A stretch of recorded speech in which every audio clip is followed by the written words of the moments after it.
Comedy doctor Padma Bhushan Brahmanandam గారిని మాట్లాడవలసిందిగా request చేస్తున్నాం. నేను ఎవరికి డబ్బులు ఇవ్వలేదు, వాళ్ళంతటి వాళ్ళే ఏమాత్రం ప్యాకేజ్ ఇచ్చామని అడుగుతారేమో భయంగా ఉంది. అదే అందరికీ నా హృదయపూర్వకమైన నమస్కారాలు.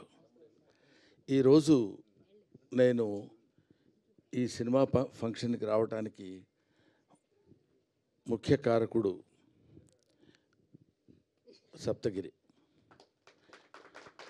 ఇది బాగుంది, ఇంతవరకు చప్పట్లు కొట్టడం బాగుంది. ఈ తర్వాత ఎంత తిట్టాలో మీరే నేర్చుకోండి. నాకు ఒక ఇన్విటేషన్ లేదు, అవునా కాదు, ఇతను ముందే పెట్టుకుని చెప్తున్నా. లేదు గురుగారు, మీరు 6 గంటల తర్వాత అదిగా ఒకసారి గురుగారు మీరు దండం పెడతా గురుగారు, ప్లీజ్ నేను పెట్టండి, మీరు ఆశీర్వదించండి. నేను అదిగో 6 గంటల తర్వాత నేను ఇక్కడికి వచ్చి వెళ్ళిపోవాలంట. ఏమయ్యా, మీ ప్రొడ్యూసర్ కూడా ఒక పిలవలేదు, మీ డైరెక్టర్ ఎవరో తెలియదు నాకు. పోనీ సినిమాలో యాక్ట్ చేయకపోయాను, వాళ్ళు ఎవరన్నా వాళ్ళు కూడా నీ ఇష్టమైతే రా, అది నీ అదృష్టం, లేకపోతే నేనేం చేయగలను. నీ అదృష్టాన్ని పరీక్షించుకుని నువ్వు రాగలిగితే మేము ఆనందిస్తామన్నట్టు వాళ్ళిద్దరూ సైలెంట్గా ఊరుకున్నారు, ఈయన ఊరుకున్నారు. నేను ఇక్కడికి వచ్చిన రీజన్ ఏంటంటే, ఒక్క విషయం ఈ అందరి తరఫున చెప్పాల్సింది. చిరంజీవి గారు మొన్న నా బ్రహ్మానందం ఆడియో రిలీజ్ ఫంక్షన్కి తన ఇన్విటేషన్ ఎందుకురా నాకు, నేనే వస్తాను అని చెప్పి వచ్చాడు ఆయన. మనం పెద్దవాళ్ళ దగ్గర నుంచి నేర్చుకోవాల్సినటువంటి విషయాలు చాలా ఉన్నాయంటానికి అందులో ఒక విషయం అది రీసెంట్గా నేర్చుకున్నాను. కాబట్టి తమ్ముడు సినిమా కంటే హాస్యనటుడి సినిమా సక్సెస్ కావాలనే కోరికతోటి నేను ఇక్కడికి వచ్చాను. ఇందులో పిలుపులు, బొట్టు పెట్టి పిలవటాలు అలాంటివన్నీ అది ఫార్మాలిటీస్, కానీ అవి స్నేహితుల మధ్య జరిగాయి, ఆత్మీయుల మధ్య జరగవు. ఆత్మతో కనెక్ట్ అయ్యి సోల్మేట్స్ ఉంటారు చూడండి, వాళ్ళతో ఉండదు. ముఖ్యంగా ఈ నెల రోజుల నుంచి, ఒక 15-20 రోజుల నుంచి ఇతను ఎంత శ్రమపడుతున్నాడో, ఎంత కష్టపడుతున్నాడో. ఆల్మోస్ట్ ఒక మాటలో చెప్పాలంటే అతను కొంచెం బాధపడ్డా సరే ఏకాకిగా తిరిగాడు. ప్రతి వాడి దగ్గరికి వెళ్ళాడు, ప్రతి వాడిని పట్టుకున్నాడు. ఎంతమంది అన్నలు ఉన్నారా నీకని అడిగాను నేను. మా రాజన్న సినిమా చేస్తానన్నాడు సార్ అన్నాడు. మా మారుతి అన్న వస్తానన్నాడు సార్ అంటాడు. మా ఇది డార్లింగ్ సీన్ అన్న రాస్తానన్నాడు సార్ అంటాడు. ఇలాగా తన్ను తాను అందరితో కలిసిపోయి తన ప్రతిభను ప్రదర్శించి భగవంతుడు నిజంగా ఇందాక సరదాగా జోవియల్గా చెప్పారేమో నాకు తెలియదు, కానీ బయట పూజలు చేస్తాడని మన మారుతి గారు కనిపించని దేవుళ్ళందరికీ మొక్కున్నాడు.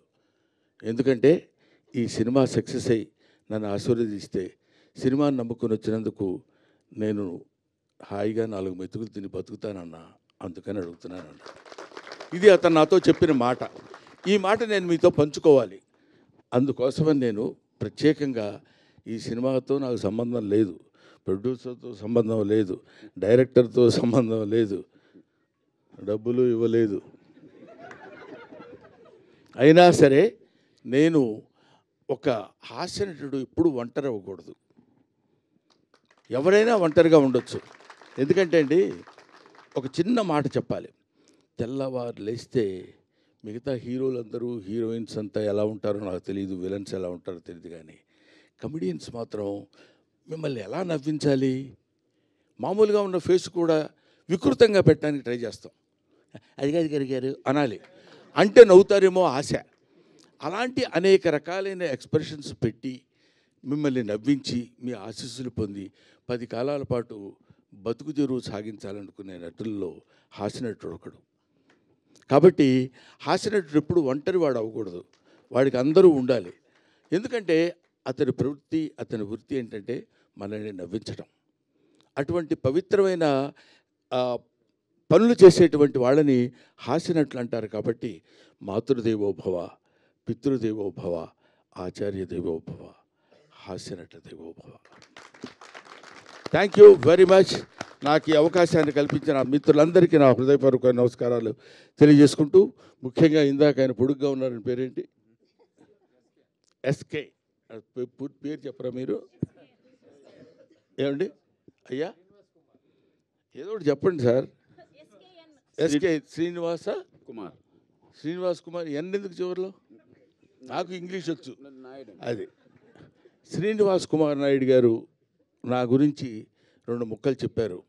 నిజంగా దానికి ప్రత్యేకంగా గుర్తుపెట్టుకుని ఆయనకి నేను థ్యాంక్స్ చెప్పాలనిపించింది.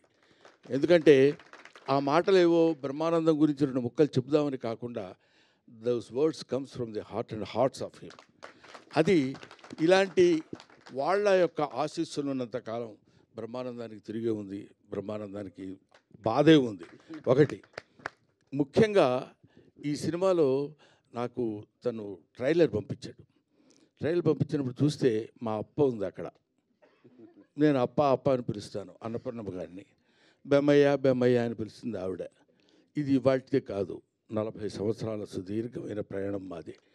అందుకని ఆవిడ కనపడితే నాకు ఒకసారి my happiness knows no bounds.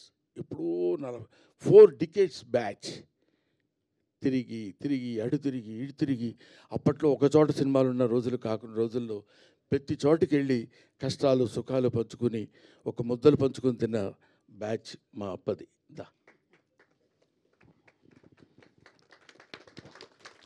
ఇప్పుడు తలకి రంగేయటం మానేసింది కానీ ఒకప్పుడు అబ్బు.